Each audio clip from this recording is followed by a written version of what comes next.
کہ قبر کا عذاب ثابت ہے اور قبر کا عذاب برحق ہے۔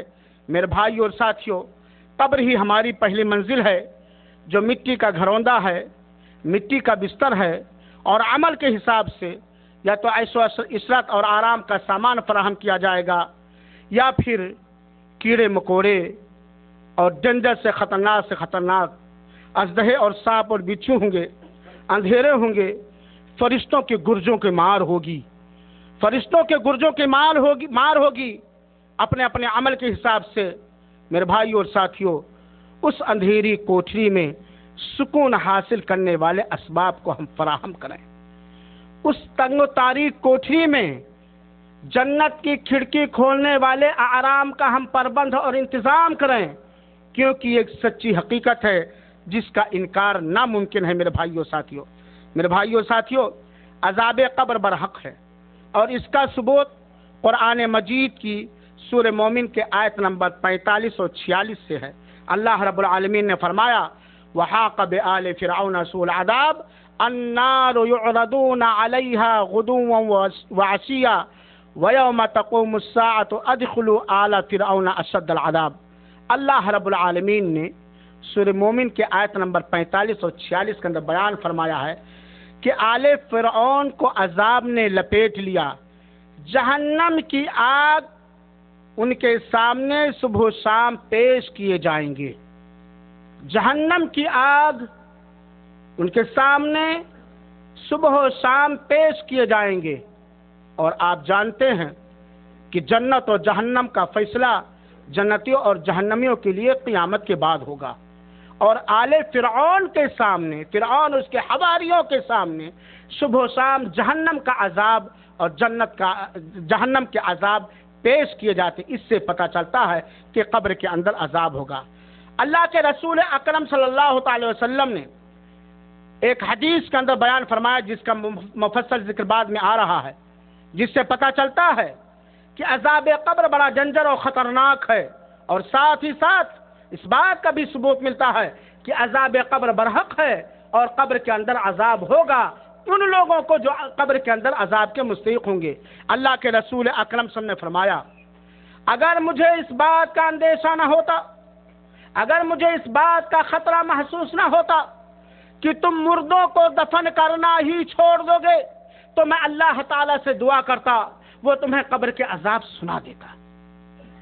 میرے بھائیوں اور ساتھیوں، ہم اس سے اندازہ لگائیں، سرور دو عالم جناب محمد مصطفیٰ صلی اللہ علیہ وسلم فرماتے ہیں، عذاب قبر کی خطرناکی کا ہم تصور کرو، اندازہ لگائیں۔ اللہ کے رسول اکرم صلی اللہ علیہ وسلم فرماتے ہیں، اگر مجھے اس بات کا خطرہ نہ ہوتا کہ تم لوگ عذاب قبر کو سن لو تو مردوں کو دفن کرنا ہی چھوڑ دو گے، تو میں اللہ تعالیٰ سے دعا کرتا کہ اللہ تعالیٰ تمہیں عذاب قبر سنا دے۔ اور عذاب قبر انسان و جنات کے علاوہ جس کو اللہ چاہتا ہے وہ سناتا ہے اور دکھاتا ہے۔ عثمان رضی اللہ تعالیٰ عنہ عذاب قبر کی خطرناکی کے بارے میں ذرا سنیں میرے بھائیوں ساتھیوں۔ عثمان رضی اللہ تعالیٰ عنہ کو کون نہیں جانتا ہے؟ یہ چوتھے خلیفہ ہیں، مبشر بالجنہ ہیں، اور اللہ کے رسول اکرم صلی اللہ علیہ وسلم کے ڈبل داماد ہیں۔ عثمان رضی اللہ تعالیٰ عنہ کے بارے میں آتا ہے کہ جب کسی قبر کے پاس وہ ٹھہرتے تو اس قدر روتے، جب وہ کسی قبر کے پاس ٹھہرتے یا گزرتے تو اس قدر روتے کہ ان کی داڑھی مبارک تر ہو جایا کرتی تھی۔ کس چیز سے؟ کس چیز کا ڈر اور احساس عثمان رضی اللہ کو رونے پر مجبور کرتا تھا؟ قبر کے منازل، قبر کے مراحل، قبر کے عذاب کا تصور۔ یہاں تک کہ کسی نے کہا، اے عثمان، تمہارے سامنے جنت اور جہنم کا تذکرہ ہوتا ہے؟ اے عثمان، تمہارے سامنے جنت اور جہنم کا بیان ہوتا ہے، آپ نہیں روتے ہو؟ قبر کو دیکھ کر یا قبر کے پاس کھڑے ہو کر کے کیوں اتنا زیادہ روتے ہو؟ عثمان رضی اللہ تعالیٰ نے جواب دیا کہ میں نے اللہ کے رسول اکرم صلی اللہ علیہ وسلم سے فرماتے ہوئے سنا ہے، ان القبر اول منزل من منازل الاخرہ فإن نجا منه فما بعده ایسر منه وإن لم ينج منه فما بعده اشد منه۔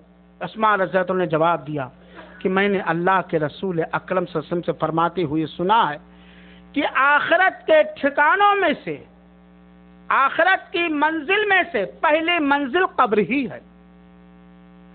جو اس میں نجات پا گیا تو اس کے بعد والے مراحل بہت آسان ہیں، اور جو قبر میں نجات نہیں پایا تو اس کے بعد والے مراحل اور زیادہ ڈینجرس اور خطرناک ہے۔ اللہ کے رسول اکرم صلی اللہ علیہ وسلم اور کہا کہ میں نے اللہ کے رسول اکرم صلی اللہ علیہ وسلم فرماتے ہوئے سنا، ما رأیت منظرا قط الا القبر افظع منہ۔ قبر سے، اللہ کے رسول نے فرمایا ہے کہ قبر سے زیادہ گھبرانے والی چیز میں نے آج تک کوئی نہیں دیکھا ہے۔ اسماء بنت ابو بکر رضی اللہ تعالیٰ کہتی ہیں، اسماء بنت ابو بکر رضی اللہ تعالیٰ بیان فرماتی ہیں کہ اللہ کے رسول اکرم صلی اللہ علیہ وسلم ایک دن خطبہ دینے کے لیے کھڑے ہوئے۔ کون بیان کرتی ہے؟ اسماء رضی اللہ تعالیٰ، کہ اللہ کے رسول اکرم صلی اللہ علیہ وسلم ایک دن خطبہ دینے کے لیے کھڑے ہوئے، اور آپ نے خطبے کے درمیان فتنہ قبر یعنی قبر کے فتنوں کا ذکر فرمایا، جس سے ایک آدمی کو دوچار ہونا ہے۔ اللہ کے رسول نے قبر کے ان فتنوں کا ذکر چھیڑا جس سے انسان کو دوچار ہونا ہے۔ یہ سننا تھا، بخاری شریف کی روایت ہے، فلما ذکر ضج المسلمون ضجا، بیان کرتی ہیں کہ جب اللہ کے رسول اکرم صلی اللہ تعالی وسلم نے فتنہ قبر اور قبر کے فتنوں کا ذکر چھیڑا تو صحابہ کرام اس قدر چیخ پڑے، ان کے چیخ کا اندازہ نہیں کیا جا سکتا تھا۔ اسماء کہتی ہیں اللہ کے رسول کی آخری بات میں نہ سن سکی کیونکہ سارے صحابہ کرام بالکل چیخ اٹھے، رونے لگے۔ میں نے اپنے قریب ایک آدمی سے پوچھا کہ وہ آخری بات آپ صلی اللہ علیہ وسلم نے کیا فرمایا تھا؟ لوگوں کی چیخ اور گھبراہٹ نے مجھے سننے سے روک دیا، میں نہ سن سکی آخری بات۔ تو صحابی نے انہیں بیان کیا کہ جب اللہ کے رسول اکرم صلی اللہ علیہ وسلم نے فتنہ قبر اور قبر کے فتنوں کا ذکر چھیڑا تو صحابہ کرام چیخ اٹھے، اور آخر میں اللہ کے رسول اکرم صلی اللہ علیہ وسلم نے فرمایا ہے، اخیر میں خطبے کے اخیر میں اللہ کے رسول اکرم سے فرمایا، قد اوحی الی انکم تفتنون فی القبور قریبا من فتنۃ الدجال، میرے اوپر وحی کی گئی ہے کہ قبر کے اندر تمہیں فتنہ دجال کے قریب قریب فتنہ لاحق ہوگا۔ میرے بھائی اور ساتھیوں، دجال کے فتنے کا پڑھنے والا ہر مسلمان جانتا ہے کہ اللہ کے رسول اکرم صلی اللہ علیہ وسلم نے اس روئے زمین پر عورتوں دجال کے فتنوں سے کوئی بڑا فتنہ نہیں چھوڑا ہے، اسی لیے نماز کے اندر دجال کے فتنے سے پناہ مانگی۔ اللہ کے رسول اکرم صلی اللہ علیہ وسلم نے فرمایا کہ دجال کے فتنے سے ملا قریب قریب تم لوگ قبر کے اندر آزمو۔ جس طرح دجال کا فتنہ خطرناک ہے، ایسے ہی قبر کا فتنہ خطرناک ہے۔ ان ساری حدیثوں سے اس بات کا ثبوت ملتا ہے کہ عذاب قبر ثابت ہے، اور وہیں پر یہ نصیحت اور عبرت ہم لوگوں کو ملتی ہے کہ صحابہ کرام جنہوں نے رسول اللہ اکرم صلی اللہ علیہ وسلم کو دیکھا، آپ پر ایمان لائے، جن کے بارے میں اللہ کے رسول اکرم صلی اللہ علیہ وسلم گواہی دی، الصحابہ کلہم عدول، جن کا رتبہ اور مرتبہ اللہ رب العالمین کے نزدیک سب سے بڑا ہے، جب وہ فتنہ قبر یا عذاب قبر کا ذکر سنتے تھے تو چیخ پڑتے تھے۔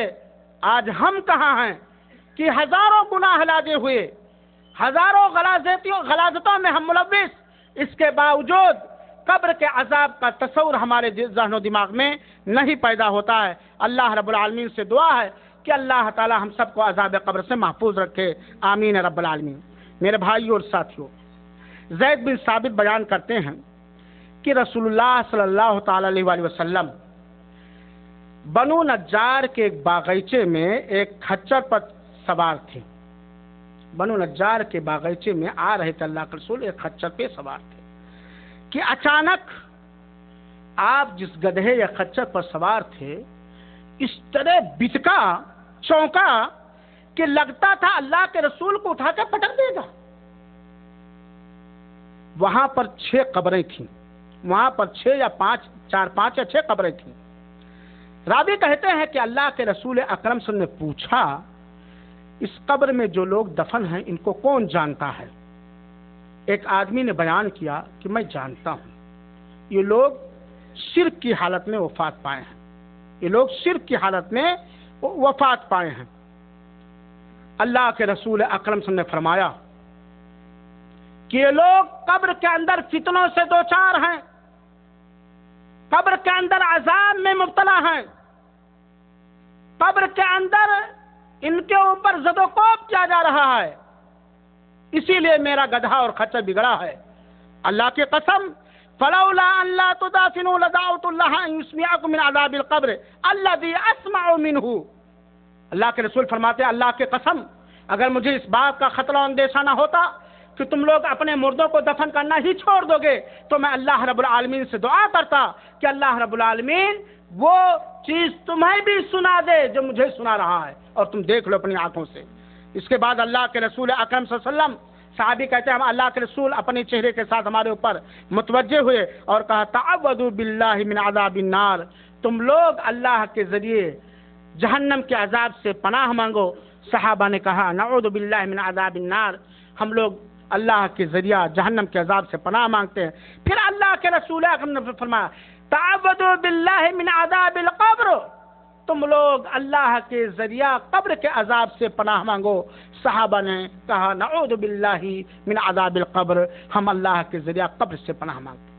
یہاں دو چیز، ایک تو اللہ کے رسول نے تعلیم دی اپنے صحابہ کرام کو کہ ہمیشہ قبر کے عذاب سے پناہ مانگا کرو، دوسری بات نبی کریم صلی اللہ علیہ وسلم کے کھچر کا بدکنا اس بات کا ثبوت ہے جیسا اللہ کے رسول نے واضح کیا کہ ان مشرکوں پر جہنم کی آگ بھڑک رہی تھی، وہ فتنوں سے دوچار تھے، وہ عذاب سے دوچار تھے، اور عذاب قبر برحق ہے۔ اور ساتھ ہی ساتھ یہاں یہ بات بھی معلوم ہوئی کہ ہر وہ آدمی جس کی وفات کفر اور شرک اکبر پر ہوگی اسے قبر کے اندر ضرور عذاب ہوگا۔ اللہ تعالی ہم سب کو کفر سے بچائے اور شرک اکبر سے بچائے اور شرک اصغر سے محفوظ رکھے۔ میرے بھائیوں اور ساتھیوں، قبر کے اندر مختلف قسم کے عذاب ہوں گے۔ چونکہ موضوع بڑا لمبا ہے، وقت بڑا قلیل ہے، اس لیے میں اختصار کے ساتھ بیان کر رہا ہوں۔ صرف لذت کے لیے کہنا ہے اور سننے کی ضرورت نہیں ہے۔ میرے بھائیوں ساتھیوں، غور کرنے اور سوچنے اور عمل کرنے کی ضرورت ہے۔ قبر کے اندر مختلف انداز کے عذاب اللہ رب العالمین دے گا، اور ہر ایک کو قبر کے اندر اس کے عمل کے حساب سے عذاب ہوگا یا ثواب ملے گا۔ چنانچہ کافر اور مشرک اور منافق اور گنہگار آدمی کو کبھی خوف و گھبراہٹ دے کے عذاب دیا جائے گا، تو کبھی جنت سے محرومی کا احساس ان کے اندر دل میں پیدا ہوگا، یہ بھی ایک طرح سے عذاب ہے۔ کبھی جہنمی زہریلے درندوں کو، سانپ اور بچھو کو ان کے قبر میں اتار دیا جائے گا، اور کبھی گرزوں سے ان کی پٹائی ہوگی، اور کبھی قبر ہی کے اندر جہنم کا منظر انہیں دکھایا جائے گا۔ قبر ہی کے اندر ان کا ٹھکانہ جو جہنم کے اندر ہے وہ منظر دکھایا جائے گا، اور یہ بھی ایک بڑا ڈینجر اور خطرناک عذاب ہے میرے بھائیوں ساتھیوں۔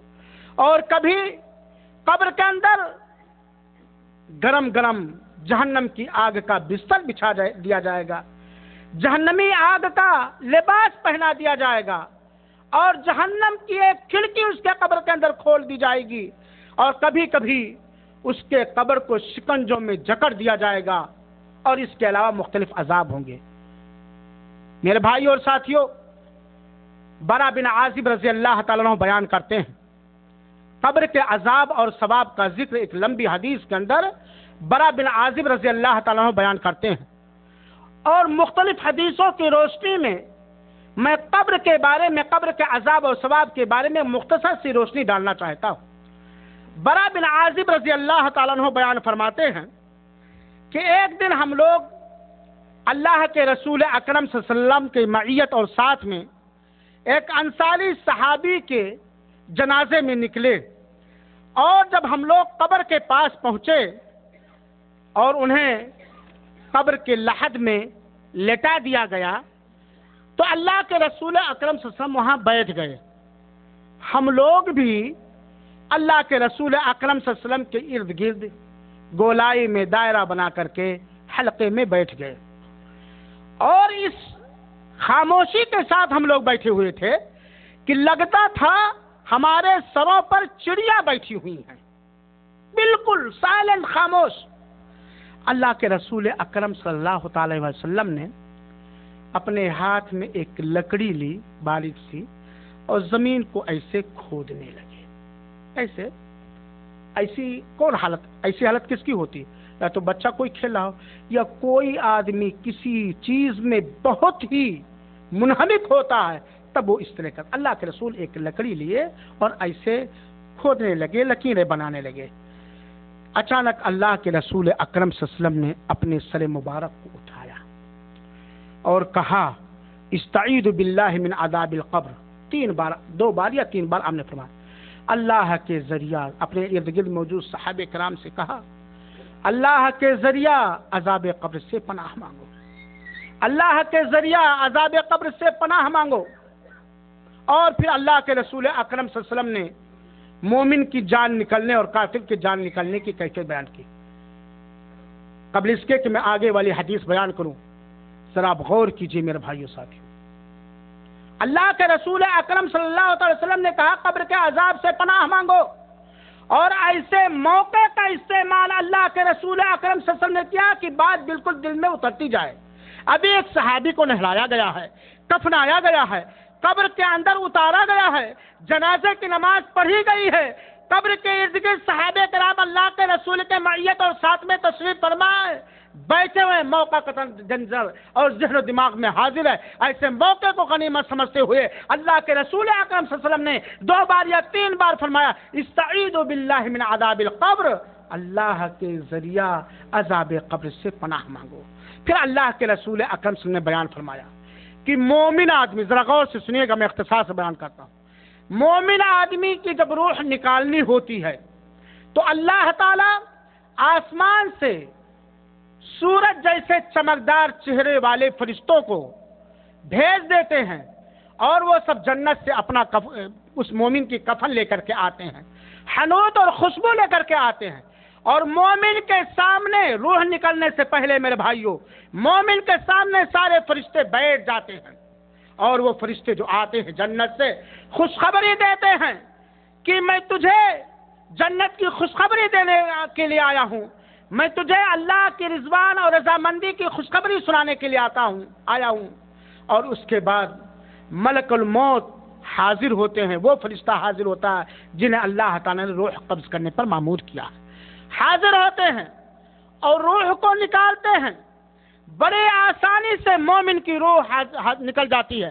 وہ فرشتہ ملک الموت حاضر ہوتے ہیں، کہتا ہے السلام علیکم ورحمۃ اللہ وبرکاتہ، تم پر اللہ کی سلامتی ہو، اور جنت کی خوشخبری دیتا ہے ایتھا النفس الطیبہ اخرجی الی مغفرۃ من ربک ورضوان. اے پاک نفس، اے مقدس نفس، اے اللہ پر ایمان لانے والا نفس، اے اللہ سے خوف کھانے والا نفس، اے دنیا کو جیل خانہ سمجھنے والا نفس، اے اللہ کے عبادت کرنے والا نفس، اے مومن نفس، تو بہت ہی خوشی اللہ رب العالمین کی مغفرت اور رضامندی کے ساتھ نکل جا.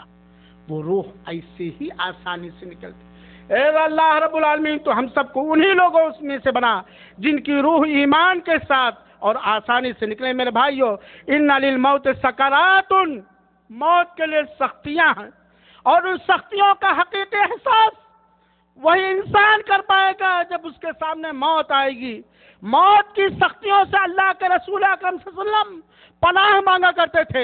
موت کی سختی کا عالم یہ تھا کہ جب رسول اللہ صلی اللہ علیہ وسلم کی آخری سانس چل رہی تھی، پیشانی پہ پسینے تھے، ہونٹ سوکھ رہا تھا. اما عائشہ رضی اللہ تعالیٰ کے گود مبارک میں آپ صلی اللہ علیہ وسلم کا سر مبارک تھا، مسواک کو نرم کرتی اور آپ کے ہونٹوں پر آپ گزار دیا کرتی تھی. ان للموت سکرات، موت کے لیے زبردست سختیاں ہیں. اللہ اور اللہ کے رسول ہمیشہ پناہ مانگتے تھے اللہم انی اعوذ بک من سکرات الموت.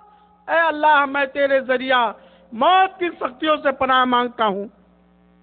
میرے بھائیو، مومن کی روح ایسے نکلے گی جیسے کہ مشکیزہ، جانتے ہیں پانی ہوتا ہے اس میں بھرنا، اس کے منہ کو کھول دیا جائے، گھر سے پانی نکل آئے۔ فوراً پانی بڑے ہی آرام و اطمینان کے ساتھ مومن کی روح نکل جاتی ہے۔ نکلنے کے بعد سارے فرشتے نہایت ریشمی کپڑے کے اندر، خوشبودار کپڑے کے اندر، دنیا کا اسپرے اور سینٹ اور جنت الفردوس نہیں، حقیقی جنت الفردوس کے خوشبو کے اندر اس مومن کی روح کو کفنا لیتے ہیں، اور ہر ایک چھیننے کی کوشش کرتا ہے، لے کے بھاگتے ہیں، پہلے آسمان پہ پہنچتے ہیں، پہلے آسمان کے فرشتے کہتے ہیں کسی نیک آدمی کی روح آ رہی ہے، پوری فضا خوشبوؤں سے معطر ہے، فرشتے محسوس کر لیتے ہیں، فرشتہ دستک دیتا ہے، فرشتہ کھولتا، کون؟ فلاں کی روح لے کر کے، کون ہے؟ فلاں ابن فلان ہیں، فلاں ابن فلان ہیں، کیا اللہ تعالیٰ نے تمہیں حکم دیا تھا ان کے روح نے؟ ہاں۔ سارے فرشتے دروازہ کھول دیتے ہیں، اور پہلے آسمان میں موجود سارے فرشتے ان کا استقبال کرتے ہیں میرے بھائیو ساتھیو۔ پھر دوسرے آسمان پہ ہی معاملہ ہوتا ہے، پھر تیسرے آسمان پہ ہی معاملہ ہوتا ہے، یہاں تک کہ ساتویں آسمان پہ ان کی روح لے جاتی ہے، پہنچا دی جاتی ہے۔ اللہ تعالیٰ کہتا ہے اکتب اسمہ فی علیین، اس آدمی، اس مومن بندے کی روح علیین کے اندر لکھ دو۔ علیین ایک رجسٹر ہے جس کے اندر مومنوں کی روحیں لکھی جاتی ہیں، یا جنت کے اندر ایک ٹھکانہ علیین کے اندر رکھ دو، اور پھر لکھ دو۔ اس کے بعد اللہ حکم دیتا اس کی روح کو اس کے جسم کے اندر واپس کر دو۔ جسم کے اندر مومن کی روح کو واپس کر دیا جاتا ہے۔ اب فرشتے آتے ہیں قبر کے اندر، اب فرشتے آتے ہیں، یہ حقیقت ہے، کوئی قصہ اور کہانی نہیں ہے۔ فرشتے آتے ہیں، ایک کا نام منکر ہوتا ہے، ایک کا نام نکیر ہوتا ہے۔ میرے بھائیو، مختلف احادیث کی روشنی میں یہ بات کہی جا سکتی ہے کہ نہایت ہی جنجے، کالے کلوٹے، جنجر اور خوفناک شکل و صورت میں وہ فرشتے آتے ہیں۔ گائے جیسی بڑی بڑی، گائے کی سینگ جیسی بڑی بڑی بڑے بڑے دانت ہوتے ہیں، کالے کلوٹے، عجیب قسم کی ازرق رنگ کے آنکھیں، اور زمین کو چرچراتے ہوئے، دردراتے ہوئے، چیرتے ہوئے آ کے پہنچ جاتے ہیں، اور اس مومن مردے کو روح ڈال دی جاتی، زندہ ہو جاتا ہے۔ لیکن ان فرشتوں کی گھبرا دینے والی شکل و صورت دیکھ کر مومن آدمی کو کوئی قبر کے اندر خوف و ہراس نہیں ہوتا ہے، کوئی اسے غم نہیں ہوتا ہے، کوئی اسے دہشت نہیں ہوتی ہے، اور کوئی اس پہ خوف طاری نہیں ہوتا ہے۔ بعض روایتوں سے پتہ چلتا ہے کہ جب وہ مومن آدمی زندہ ہوتا ہے تو اسے احساس ہوتا ہے کہ سورج ڈوبنے والا ہے، میری عصر کی نماز فوت ہونے والی ہے۔ بہرحال روح پھونکنے کے بعد فرشتے سوال کرتے ہیں، 3 سوال جو ہر ایک سے ہونا ہے، 3 سوال جو ہر ایک سے ہونا ہے۔ من ربک، تمہارا رب کون ہے؟ ما دینک، تمہارا دین کیا ہے؟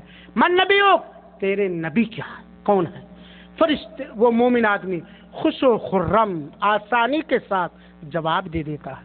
اور میرے بھائی اور ساتھیوں، یہ 3 سوال دیکھنے میں اس کا جواب تو بڑا آسان ہے، ہر ایک رٹے ہوئے ہے، اسلامک سینٹر کے منہج میں بھی پڑھایا جا رہا ہے، ہر عقیدے کی کتابوں میں بھی پڑھایا جاتا ہے۔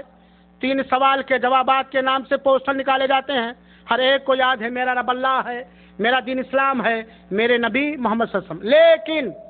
لیکن یاد رکھو، ان 3 سوالوں کا جواب وہی آدمی، وہی مومن آدمی دے دے گا جس نے حقیقت میں اللہ کو اپنا رب مانا ہے، اللہ کے